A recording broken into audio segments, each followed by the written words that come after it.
তোমাদের সাথে শেয়ার করছি, তোমরা দেখো। ভালো লাগলে অবশ্যই করে খেও, ভালোই লাগবে। অনেকেই খায় এমন করে, নিজেদের মতন করে রেসিপিটা তৈরি করে খায়। আমি আমার মতন করলাম, তোমাদের ভালো লাগলে করে খেতে পারো। এই যে আমার তরকারি অলরেডি হয়ে গেছে, এখন নামিয়ে নেবো আমি এই যে মাছগুলো। আমার দাদাভাই এগুলো খেতে খুব ভালোবাসে, মশলা কম খেলেও এগুলো খেতে ভালোবাসে, খুব ভালোবাসে।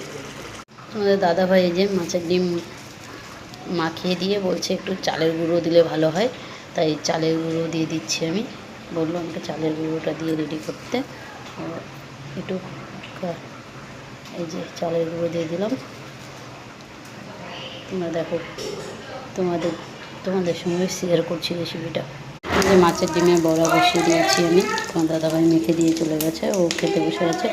যেহেতু ওর তাড়াহুড়ো আছে, আমি পরে বড়াটা ভাজছি, তোমাদের সাথে শেয়ার করলাম। এই যে গাইস আমার বড়া হয়ে গেছে।